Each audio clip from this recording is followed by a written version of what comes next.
Hello everyone, welcome to Toyeen Talks. Gbogbo wa ti mọ̀ wípé ìjà Fọlá láti àti Lizzy ìjà tó máa pẹ́ ni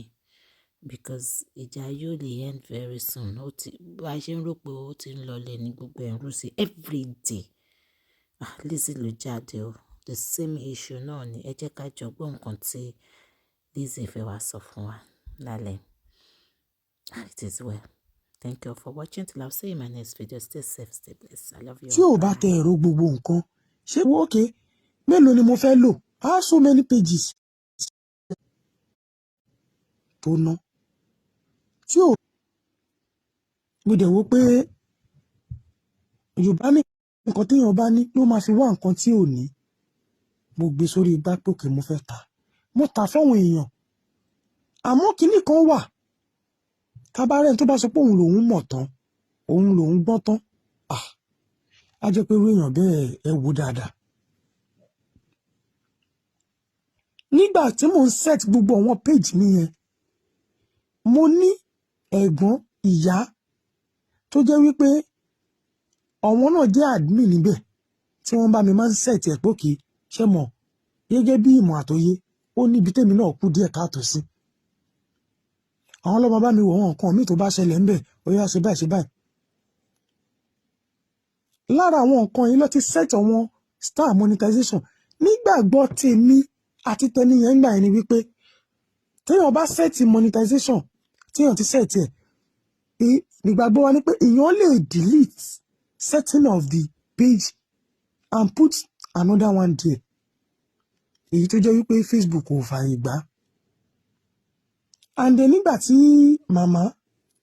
tí wọ́n sọ pé àwọn need the page níwájú ilẹ̀ àtọ́lọ́wọ́n ọba this thing kò kan Dorcas Olúwakẹ́mi èmi àti wọn láàrin ara wa wọ́n wá bá mi gẹ́gẹ́ bí màmá sọ́mọ àwọn nídìí nǹkan báyìí màmí mò ń ṣe nǹkan báyìí o mò ń ṣe nǹkan báyìí o wọ́n ní èèlò ni máa tà fún wọn mo ní mà èmi ò lè sọ fún yín pé èyí báyìí mà torí pé màmá lè jẹ́ sí wa mà iye tẹ́ bá fún mi màá gbà. I don't call price for her pé this is so amount I will collect. Wọ́n dẹ̀ ní òkè ṣó ní page mo ní page wọ́n fún mi lówó nígbà tó fún mi lówó mo fún wọn ní page yẹn mo yọra mi kúrò gẹ́gẹ́ bí admin my second admin tó wà ń bẹ̀ mo yọ wọ́n kúrò nígbàgbọ́ wípé àwọn máa lọ set page yẹn monetization yẹn everything á máa bọ́ sọ́dọ̀ wọn fine wọ́n rà nígbà tó dúró afẹ́fẹ́ wọ́n sọ pé iye báyìí lọ́wọ́ wọ́n rà wọ́n fi ìyẹn náà tún pọ́nṣẹ́ mi lé mi ò lè sọ anything ìyẹn lọ bẹ́ẹ̀ nígbà tí ó yá wọ́n lọ́wọ́ fẹ́ set monetization pé orúkọ mi yìí ń yọ níbẹ̀ gẹ́gẹ́ bẹ́ẹ̀ ni pé èmi mo create page yẹn mo ní kí mọ́mì mo dẹ̀ ti wá yọra mi kúrò orúkọ mi kàn án ni wọ́n lọ́wọ́ ń set monetization yẹn lọ́wọ́ pé star something yẹn pé star money star pé orí àkáǹtì ẹni tó set yẹn lówó yẹn máa lọ pé kẹ́ni yẹn try láti yọ rẹ̀ kúrò mo sọ fún sísítà mi mọ́mì mi tó wà lórí page yẹn wọ́n lọ sórí Google wọ́n lọ make research wọ́n tún pọ̀ wọn ẹlòmíì tó mọ̀ nípa ìmọ̀ ìjìnlẹ̀ nípa social media dáadáa wọ́n ní kò lè ṣe yọ. Ìgbà tó sọ bẹ́ẹ̀ kò pẹ́ sí àsìkò yẹn ni Dorcas Olúwakẹ́mi wá sí Nàìjíríà gbogbo èèyàn dẹ̀ ló mọ̀ pé tí Dorcas bá wà Nàìjíríà we always busy because she's my friend that is only thing tí mo lè ṣe fún náà ni wípé tó bá wá sí Nàìjíríà láti dúró tì pé tó bá fẹ́ lọ ṣe nǹkan kan tó bá fẹ́ lọ gbá tó bá fẹ́ lọ àwo obìnrin ni I can assist her to so many things okay wọ́n fẹ́ lọ ra nǹkan ó yá jẹ́ kí bẹ́ẹ̀ gbé jẹ́ kí bẹ́ẹ̀ ṣe gbá ó yá jẹ́ kí n dúró tì ní gbogbo ìgbà yẹn màmá message mi níwájú ilẹ̀ àtọ́lọ́run mi ò reply mo kàn ní I'm coming ma. Ọjọ́ kejì ẹni tó jẹ́ admin yẹn send message sí mi pé wọ́n send is it $8 náà kọ́ ni pé wọ́n send ẹ̀ sọ́wọ́n pé wọ́n ní látọ̀dọ̀ kinní kan Esabod kinní kan pé page tí mo tà mo ní òkè mo ní ẹ má wọrí mo ní tí bá ti délé tí Dorcas bá ti padà sílùú òyìnbó I will call mama láti ṣàlàyé fún wọn pé $8 is not anything to that mama ẹ ṣáà èmi ò gbà o mo ní kọ́ ṣáà mú dání síbẹ̀. Kò pẹ́ òun ni gbogbo ọ̀rọ̀ péjì ṣẹlẹ̀ Alujo ló ń pa gbowó péjì mi Alujo ṣe mọ̀ this thing is very ridiculous láti bàyàn lórúkọ jẹ́ láti sọ nǹkan téèyàn ò ṣe just like bí ìgbà tí wọ́n bá sọ pé báyìí $1,000 àbí $2,000 lówó yẹn dìbò bí màmá ṣe sọ nígbà yẹn lọ. Àmọ́ gẹ́gẹ́ bí ọmọ tó bí léèrè mi ò lè wá gbó màmá lẹ́nu mi ò lè wá sọ pé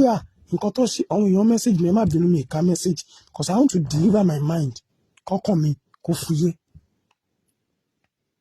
Mi ò lè wá gbó màmá lẹ́nu pé nǹkan tí màmá sọ yẹn o kò rí bẹ́ẹ̀ o $8 nígbà yẹn tá a bá ṣe sí Nigeria money wàláì kò wọ $6,000 because dollar ò tí ì rise.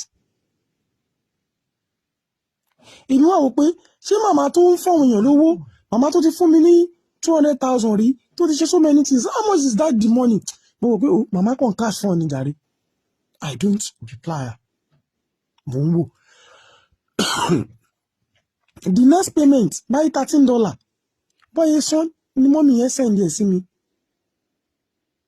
Ní gbogbo ìgbà tí màmá ní gbogbo owó wọn Alujo ló ná Alujo ló ń kó ṣé màmá padà wá sórí social media wípé $8 o kìíní kan dollars o Alujo ti padà san. Àgbàlagbà lè bá ọmọ wí. Àgbàlagbà lè ṣe kíni ó lè bá ọmọdé wí dáadáa. Àmọ́ etí tó bá lọ ó yẹ kó gbábọ̀ pé ẹ̀yin èèyàn mi ẹ má bínú o òótọ́ ọmọ yẹn ó ṣe mistake ọmọdé ló ń ṣe àmọ́ owó yẹn ó ti san fún mi o. Màmá ò padà wá ṣáàtì yẹn dẹ̀ wà ń bẹ̀ tó pọ̀lọpọ̀ èèyàn ti gbọ́ ṣáàtì yẹn wà ń bẹ̀ tó wá pé ó wà lórí YouTube tó ti lọ bẹ́ẹ̀ pé Alujo gbà ó ní Alujo ṣe kinní kan ní ṣé mọ̀ I don't need to reply because àgbàlagbà ni wọ́n ìyá ni wọ́n màmá tó bíyàn lọ́mọ ni wọ́n tó bíyàn lọ́mọ tó bá jẹ́ pé ìyá tó bíyàn lọ́mọ ló ṣerú ẹ̀ ṣé èèyàn máa sọ pé òun fẹ́ bá wọn jà ẹ̀. Ìyẹn lọ bẹ́ẹ̀ gbogbo alámasiko yẹn mo mú mọ́ra ìbanilórúkọ jẹ́ àwọn haters náà táàgì ó ṣe gbá fake ló ń ṣe kinní kan ló ń ṣe títí wọn ò bá dùn èèyàn tọ̀wọ́n haters tó ń gbé kiri ṣé kò ní dùnyàn ní gbogbo ìgbà yẹn ṣẹ́yìn mọ̀ yìí nǹkan tó máa affect ara àwọn ìwà tí ó jẹ́ wípé téèyàn bá ń ṣe sọ́mọdé ọmọdé yẹn lè máa sọ̀rọ̀ o àmọ́ ó máa dùn ó lè máa sọ̀rọ̀ ọmọdé dẹ̀ ṣòro láti ṣe nǹkan fún torí kò ní gbàgbé.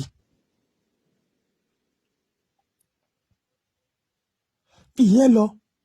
nígbà tí ọ̀rọ̀ incident December wá ṣẹlẹ̀ tó wá di pé boyfriend ẹ̀ ó gbá mi ó ṣe péjì fún mi òun ni ó fi dá péjì padà ibi téèyàn ò sí ọlọ́run wà ń bẹ o màmá ọ̀rọ̀ péjì pé mo ta péjì fún yín kò ní nǹkan ṣe pẹ̀lú péjì tí Dorcas fún yín kò ní nǹkan kan ṣe pẹ̀lú ẹ̀ Dorcas fún yín ní péjì gẹ́gẹ́ bí nǹkan tẹ́yìn méjèèjì jọ sọ àti nǹkan tó sọ pé ẹ nídìí lọ́wọ́ ẹ̀ gbogbo ọ̀rọ̀ gbogbo ẹnu kọ́ lèèyàn máa fi ń sọ̀rọ̀ Dorcas fún yín ní péjì yẹn kò ní nǹkan ṣe torí nígbà tí ẹ padà tẹ́ ń sọ̀rọ̀ mi pé mo ṣe báyìí mo padà all these things tí mi sọ evidence wà mo padà wá bá yín mo ní màámi ẹ jẹ́ kí n dá owó tẹ́ fi ra péjì yẹn padà kí n dá padà fún yín mo fi péjì yẹn lẹ̀ fún yín mà because àgbàlagbà ní yín ìyẹn ń bá àgbàlagbà drag the next thing tẹ́ máa sọ ẹni mo rude okay you are too rude o rude báwo ló ṣe máa sọ̀rọ̀ bẹ́ẹ̀ yẹn kìíní kan mọ̀ kí láwọn fèsì tàfẹ́ tẹ́ màmá lọ́rùn báyìí kí láwọn fẹ́ ṣe tàfẹ́ tẹ́ màmá lọ́rùn mi ò mọ̀ ìgbẹ́dọ̀ ká sí dẹ̀ fún yín page kò tẹ́ ẹ̀ papọ̀ rárá òkú ò papọ̀ mọ́yàwó mo rántí ní gbogbo ìgbà yẹn màmá wọ́n flag gbogbo monetization yín ní monetization page kankan I swear to God ìgbà yẹn lẹ lọ bá Dorcas tẹjọ sọ̀rọ̀ gẹ́gẹ́ bí ọmọ àti ìyá kí Dorcas tó fún yín ní page yẹn pé màámi ẹ máa lò so that ẹ̀yin náà lè monetization á lè ṣe kí ni ẹ lè máa rí gbà tó wá fi wá di pé ọkọ ẹ boyfriend ẹ ìgbà tó gbá mi ló fi page kan ṣe compensation mọ́mì kò rí bẹ́ẹ̀.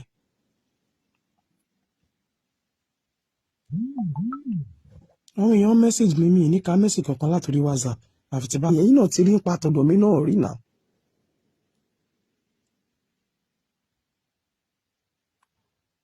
I swear to God Almighty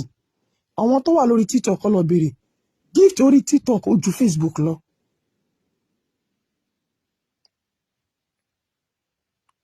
nígbà tẹ́mi náà rí pé òkè mo ní change mommy I give you TikTok gift it's money yes.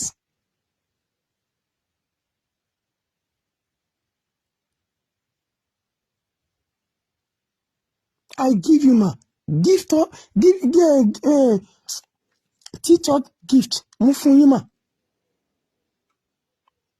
All the gift is more than 400,000 naira. It's more than 500,000. Nítorí pé mo ṣe nítorí pé mo rò pé no. This mommy was there. When I'm begging, say, everybody ẹ foríjì mi. And lot of things.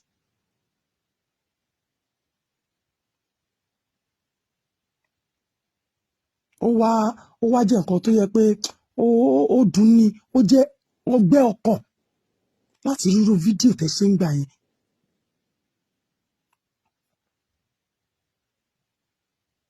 Ó jẹ́ nǹkan tó bani lọ́kàn jẹ́, tó dùn ní jọjọjọjọjọjọ. Àwọn èèyàn wà lórí social media wọ́n ní màmá ni o what of ẹ̀yin ò tẹ̀ wò wípé ẹnu wọn tó ń sọ̀rọ̀ ẹ̀ yìí ọmọ kan ni ọmọ ìyá kan ni ẹ̀yin náà bímọ ti yín. Why you people don't tell mama that mama this thing is not good o. Mama this thing wey you do is not good o. Mama ni mama no you don't need it. We know mama ni wọ́n kò ń ṣe gbogbo nǹkan tágbàlagbà bá ṣe ń gbà mí ló máa ń right. Kò ń ṣe gbogbo nǹkan tí àgbàlagbà bá ṣe ló máa ń right.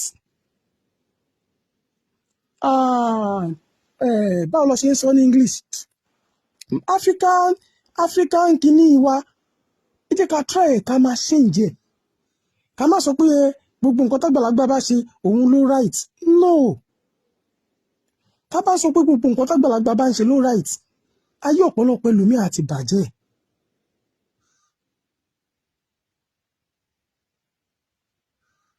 Ayé ọ̀pọ̀lọpọ̀ ẹlòmíì àti kíni? Ayé ọ̀pọ̀lọpọ̀ ẹlòmíì àti bàjẹ́ tí àlùjọ ò bá tẹ̀ ẹ̀ wá dá. Esma nípa iṣẹ́ sọ̀rọ̀sọ̀rọ̀ nípa pé kí o ṣe content ma Ọlọ́run fún mi lẹ́bùn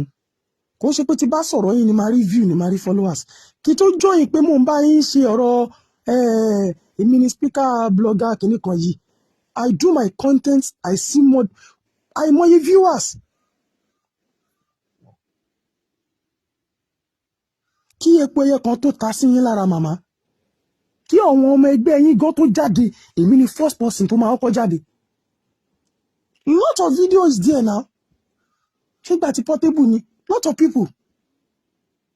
tí máa sọ wọn pé ẹ má bú màmá ẹ má ṣe gbá ẹ má ṣàwo ẹ má ṣe tọmọdé bá tẹ ẹ ṣe yín àbọmọdé tẹ ẹ ní nǹkan kan tó ṣe fún yín ẹrù gbà tọmọdé yẹn náà ti ṣe nǹkan tó dùn mọ́ yín nú.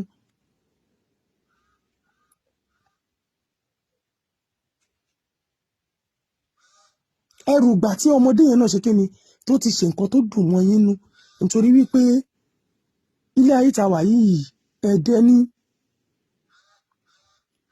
èèyàn bá wà lórí social media yìí kó máa ní 10,000 view kó máa ní 20,000 view kò sí kankan nínú àwọn followers wa tó máa bá wọ kòtò. èèyàn bá wà lórí social media yìí kó máa gba 20 million per month